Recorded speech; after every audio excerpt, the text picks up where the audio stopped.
What's All up, right. everyone? Welcome to the 17th episode with our amazing Breakhold guest here. There's so many tools out there. There are CRM tools, there are database tools, there's cold email software to the moon tools. So, really excited to talk all things email today. And finally, on the other side, having someone who understands the tech behind the emails. I'm excited. I'm really, really excited. Who is this random special guest I have? Like, who is this break cold expert? Let's go ahead and introduce yourself and let's get rocking and rolling. Yeah, thanks, Nico, for having me. Hi, everyone. My name is Arnaud Belinga. I'm a tax lawyer by training, but I turned startup founder in the cold email space like 8 months ago, actually. I met my co-founder a year and a half ago, and then we just started to do SaaS. And about 5 months ago, we decided to shift to a cold email SaaS. And now things are running smoothly. We are paying users more and more every single day. And we tackled the market with the personalization aspect with personalized first line. So happy to talk about it. Awesome. And I have a very interesting question for you, right? How Yeah, many millions of dollars or euros have you raised? zero. We fully bootstrap. And I'm currently living with my co-founder in the same flat. Actually, we roommates and we're bootstrapping the whole thing together. So no VC rounds. We do receive loads of emails from VCs, and I always take the calls. Just to have a chat, but no, not to raise. And Arnaud, the reason I asked that is because so many people, especially in our game, talk about raising money, and I'm such a big fan of bootstrapping. Boundless Media bootstrapped since day one. You've bootstrapped, and a lot of the people we associate with have. So I'm going to be quiet for a little bit and soak up all this email wisdom that we're about to get. Justine, kick us off. What's going on? Yeah, so let's start with kind of a background of Break Cold. Why did you want to start it? And tell us a little bit more about what you do. Yeah, so initially we had the idea of Breakhold because I was prospecting for a previous project we had, and I was spending a loads of time personalizing the first lines because obviously I got a better open rate and more replies. And every time I personalized my emails, obviously it was not generic like most of old emails that people send. And then we discovered OpenAI, which is a big thing right now from Elon Musk. So with this AI thing, and we started to play with it, and instantly we got the idea of Breakall. So I was to my co-founder Matteo, I was like, how about we create a cold email tool first, but that is powered by AI first lines to faster the process, personalization, and instantly we got the idea, built the MVP in 2 weeks.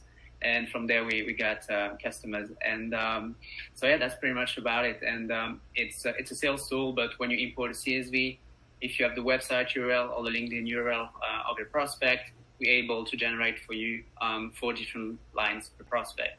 And from there, you can tweak them or not. And that's pretty much it. I love it. And as someone that's Yeah. done it every single day for the last 3 years, basically, like, it is a time saver. It is a time saver. Yeah, it's a huge time saver. You get more replies, so you book more meetings. Ultimately, you have more sales. So people are really happy about it. And the thing is, initially with this kind of AI thing, people were thinking, oh, now I have to do nothing and just take the lines for granted.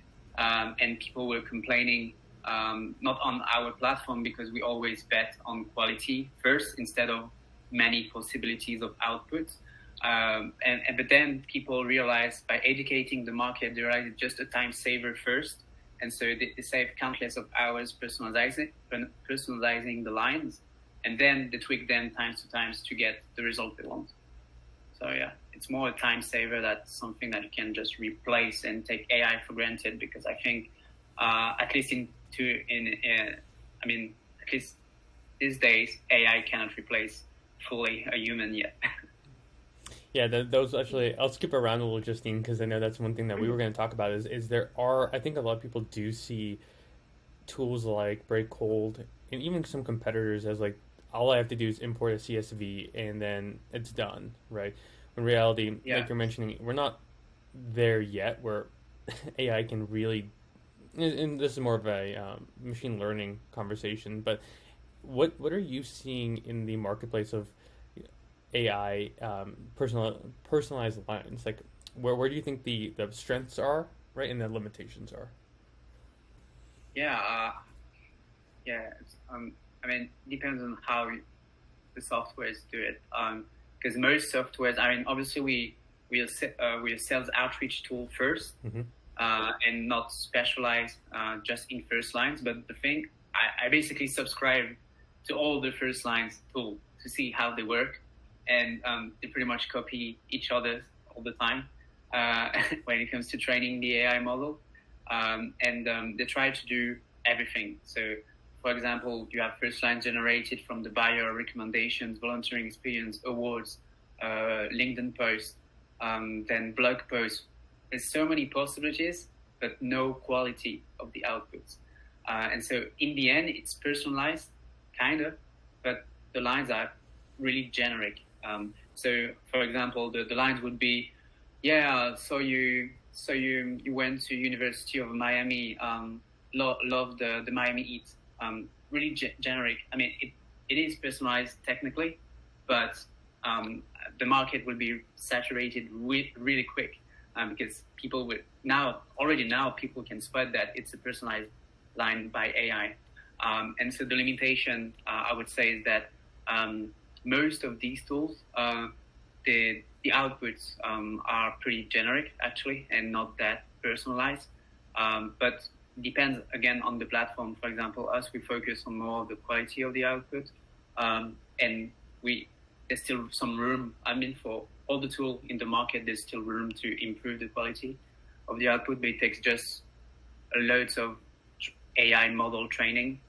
So yeah, the strength I would say is huge time saver, better open rate, better reply rate, but the limitation are it's still generic.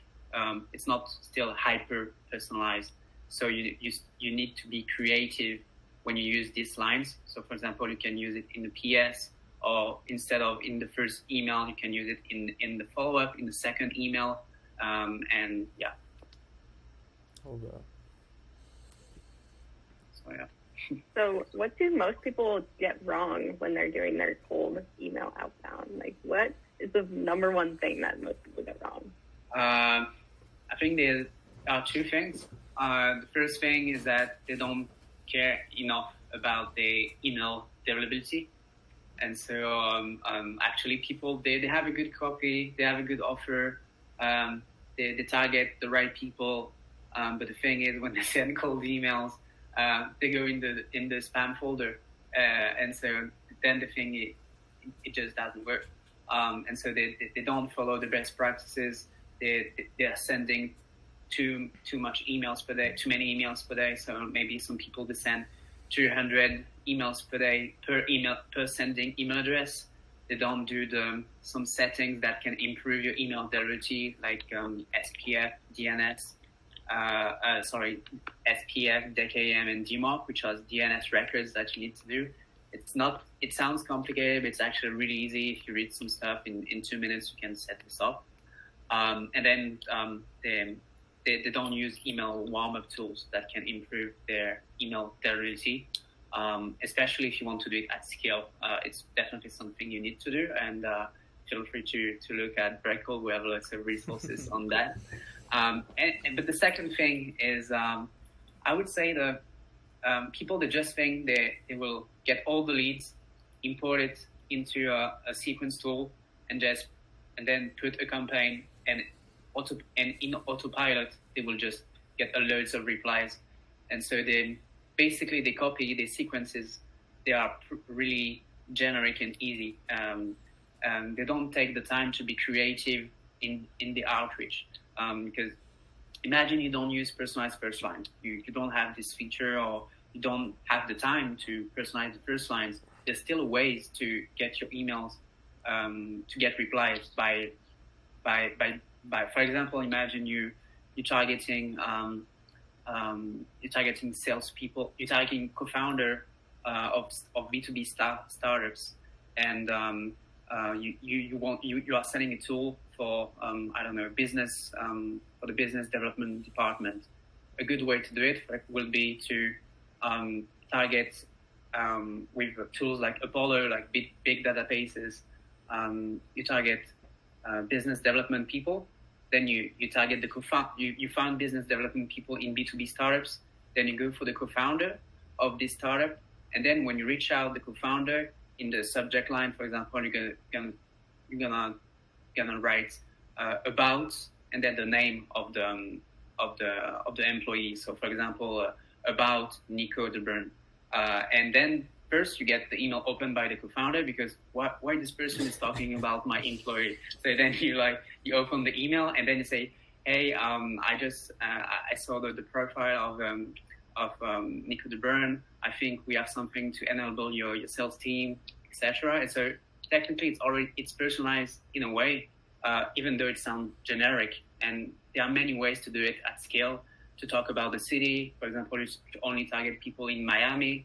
On a campaign, I was doing that, and it was a really basic email, 3 lines, but the PS lines was just went to Miami in 2013, loved it, you're so lucky to live there, and I just got a booming reply rate thanks to that, and people felt it was personalized, even though it's not really. So they just don't follow email dirty rules, and they are really salesy, and they don't start a conversation. They just want to sell.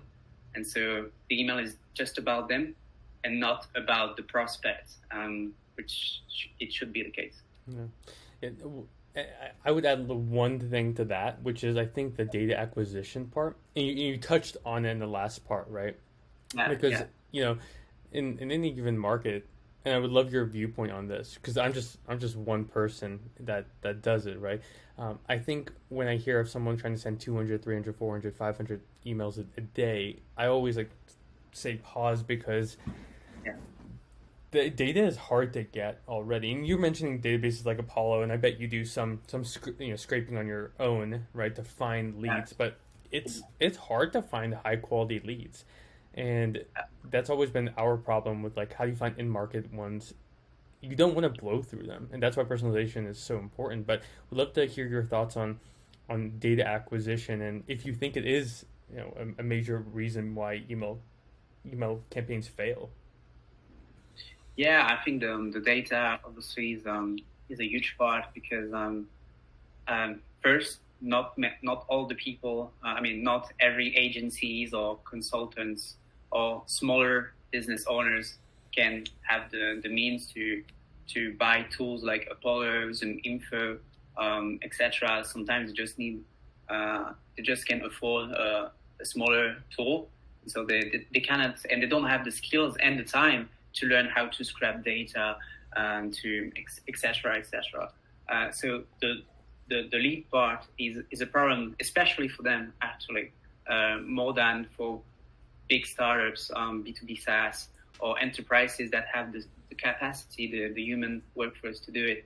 And so when it comes to them, it's really hard to get the data, and they don't have any training on how to do it. There's a few ways, like you said, you can scrap the data, you can use some tools, and I think before the podcast, you were telling me that you currently are growing a tool in this space, where it's actually really interesting, because I never seen that, where when people can come to your website and you can get the data, and there's a few tools. For example, there's another tool I use where you can scrap the followers or the people who liked or commented on a Twitter post. So imagine a Twitter post goes viral in your niche. For example, I remember this because the first time I was pitched this product, the cold email was really bad, but the offer was so tailored for me. It was such a painful problem right now for me. I instantly jumped into a call, even though the email was not perfect. So long story short, what was it? So I made a viral tweet where I complained about not having an inbox tool where you can aggregate LinkedIn DMs. That was the mandatory. Oh, the LinkedIn, email, Instagram, Facebook, all in one platform, right? Yeah. DMs, But the thing that was mandatory was LinkedIn. Okay, and it went viral on LinkedIn, on Twitter. Sorry, like 200,000 impressions in a day, and lots of comments, lots of likes, etc.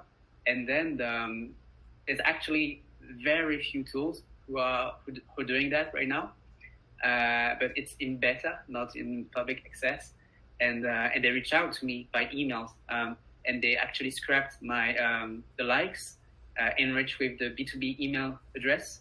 Then they reached out to me, and the email was just like, so you had an interest into a fully fledged inbox tool. Are you interested in this kind of solution? And immediately I jumped in because it was like really recently after my post.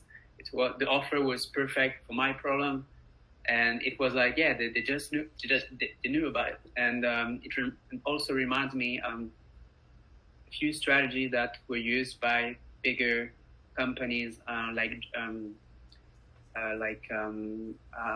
a competitor of Drift. So Intercom, Drift. And so I remember one guy in the team was talking about that they were pretty much, I don't know if it was legal or not, but buying reviews. I mean, buying IP address from G2 and Capterra, and then they were enriching with the B2B email address. And so when some potential customers were going on Capterra on G2 to look, because obviously before buying a product, you might see some reviews, right? And so then they got the info instantly, enriched with the B2B email address. Then they reach out to the prospect why he or she was just before buying a solution. And then if you're really good, you close the deal so much easier this way. And so, yeah, it really comes to, I think in the coming years, there will be, the key part will be to reach the right people at the right time. And in a way, it won't be that cold. It will be more warm outreach rather than cold outreach. Love it. Yeah. Yeah, I know Nico focuses a lot on timing being a big part of like who you're reaching out to. So yeah. I definitely agree with that. I kind of want to go back to the email deliverability part, because I know our team was super interested in getting your process for email verification. We're really interested in how does that actually work? How do you verify the emails before you even send them out, so that you kind of don't get that bounced emails or end up in spam folders and stuff like that? Yeah. Okay. Yeah. So what we noticed, obviously, initially when we created the platform, like our first customers and myself included, because I use our product every day, which is really cool to improve it. When you download, for people who don't know, when you get email addresses from databases like Apollo or whatever, actually they say they have valid B2B email address, but yeah, that's why you love Nico. But yeah, most of the time it's actually not valid at all. and the thing is, for many reasons, sometimes they just haven't updated the data, or it just false. They actually guessed the email and they never add the valid B2B email address. And so a priority for us was to check that, because then if you send a lot of emails, like you said, for people who don't know, if your emails bounce, your email delivery will decrease. You will have more chance to go to the spam folder and get into blacklist. And once you are on the blacklist, like imagine you have hundreds or 200 blacklists possible. When you are on one of these blacklists, it's really hard to get out from this blacklist. And so you have either you warm up your email address and expect for it to solve itself, but probably never happen. And the other solution is just to buy a new domain and start from scratch, which is really painful. And how we do it is that there's a few ways to do it. It's pretty easy actually. That we check some DNS records first. So again, we talked about DKIM, SPF, and DMARC, and which are DNS records that you need to do when you do cold outreach, because it will tells Google algorithm and Outlook that you are the sole owner of your email address, and it's made to prevent email spoofing, basically. And so just by doing these DNS checks, you can get rid of alerts of emails that bounce by default, or also get rid of emails that have a domain that actually doesn't exist. And so it's the first way how we do it. And then the second way is that we actually do send kind of an invisible transactional email to the person. And so this is how we check it. There's actually no secret, because the thing is, there's many platforms out there on the internet that just do that as a service, as a SaaS, and they pretend it's highly complicated, etc. But for us, it's just a feature of the platform, and we haven't produced that into a whole SaaS. But again, it's all about marketing. So I assume these guys were pretty good to make it that big, to make people think it's really complicated, but it's actually not. And then ultimately you will have emails that bounce, because the best test is to send an actual email and not an invisible one. But obviously, if you do that, the recipient will receive the email. So we're not able to do that. And so by going through us, for example, the only case when your emails are bouncing is when the inbox of the prospect is full. And so this is the only cases when emails are bouncing. Do you know how many of those are? Because like I get them like every once in a while, and I'm always so curious on like what that number. Do you know what that number is? Yeah, I don't know. I never actually done research about it, but like it's like a unicorn. You see it every now and then, and I'm always like, I'm gonna go Google how many, but then I'm like, oh, it's fine. It doesn't really. Yeah. It's probably pretty high. I had like 40,000 unread emails in my email one. Yeah. So it's probably pretty high up there. Yeah, I have another inbox. It's 40,000, you say? I just did it for like shopping and stuff, and so that's my little spam email. Yeah. I was at like 25,000. I think I thought I was a boss, but 40,000. Oh. Yeah, email hates me. So what is some other important tech that you guys use to make your campaign successful? Is there any other softwares that you guys like kind of utilize that you want to talk about, or anything like that? So you just to be sorry, question: are we using other softwares? Okay. You should ask more like your tech stack. So besides Breakhold, like what's your tech stack look like? For cold outreach specifically? Okay. No, actually, we just use Apollo because, to be honest, it's not because it's the best tool out there, but probably because it's pretty much the cheapest when it comes to value ratio. For people who don't know, it's something like $99 per month, and you get unlimited leads. I mean, it's not officially unlimited, but almost. And even if you pay higher, it's actually really great to enrich the data. We do use built with times to times, but the thing again, Apollo now they try to have a feature like built with integrated, and actually works really well. So yeah, and then we don't use other tools at the moment for cold outreach. We don't do LinkedIn automations, by the way. Because we want to implement that into Breakhold at some point. So we talked about that a couple months. Like when I first started. So for everyone who's curious, like I love tech, and for some reason this random guy from Breakhold kept popping up, and I went and A/B tested his stuff, and the reason like we started like looking at Breakhold seriously and ultimately started using it for some campaigns was because he responded to my like I don't know. Support is probably the number one reason like why I pick software. If I have a problem, I want it solved, right? And I think you actually, I don't know if you remember, like I was asking about like, hey, uh, I had this like one oh because I commented I was like, hey, I thought it's 4 lines instead of two that was like advertised, and you got back to me Yeah. within like 30 seconds. You're like, oh, I'm gonna update that real quick because it is 4. So Yeah.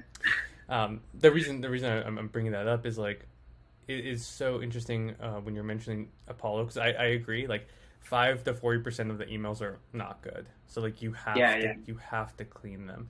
Um, Yeah. but as soon as you figure out the LinkedIn feature, which I don't think is going to be this year because LinkedIn's complicated, but it'll be interesting to see for you, or maybe that faces sooner. It's not about the complicated aspect. It's more that my co-founder, he doesn't want to do it because the LinkedIn API. I mean, for the technical part, it's a mess, and he doesn't want. He rather build like a Twitter automation, even though Twitter has less value. Well, now the Musk bought it, maybe not, right? Yeah, no one's doing it, and still there's plenty of ways how we can generate leads with Twitter. So it's a no-brainer. But yeah, we will see for LinkedIn actually. But yeah, we don't use LinkedIn automation tools because every time I do, I get blocked pretty easily. And more, these kind of tools, you can get blocked even if you're really conservative with your LinkedIn automation outreach. Except if you're using proxies, maybe it's more technical for people who listen. I don't know, but so by doing it manually, we have better results and it's easier to manage actually. We're thinking about maybe SMS automation and stuff, but there's many routes we can take, so we have to think. Blue ocean out there. Justine, what other burning questions do you have? I was actually going to ask you, Nico, if you have any questions before we kind of wrap up. Yeah. Otherwise, any general advice, I think, for people interested in getting started would be a good way to end it. Like, how do people get started with automating their first lines or, getting started with email? Yeah, to be honest, for people who start, actually, I would not recommend to automate, which is pretty crazy, but and it's not of my interest. But actually, I would recommend them to actually do things manually first, and then see what works the best, and then you can automate it.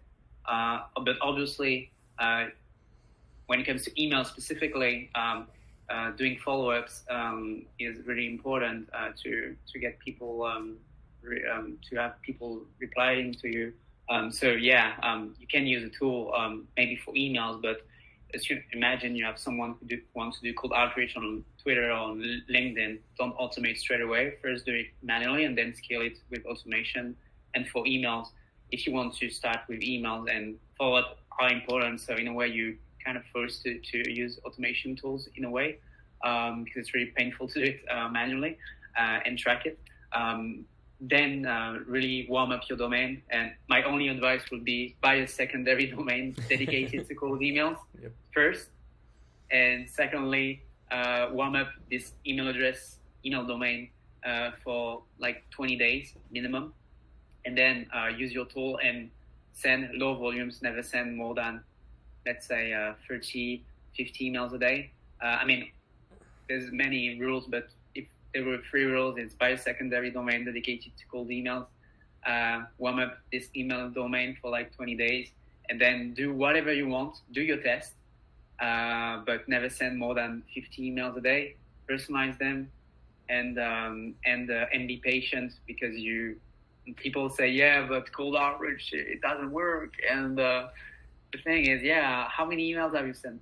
Yeah, I sent 50 emails. Say, oh, okay. But the thing is, you need, it takes some, like everything in life, it takes some time for it to work. And so take your time to and work on your ideal customer profile first. Don't send blasts to anyone. If you don't know your customers, what's the point? So know your customers, segment your customers in different verticals, and try each of these verticals and even if you can geographically, maybe, I don't know if you have an offer that can be sent all over the world.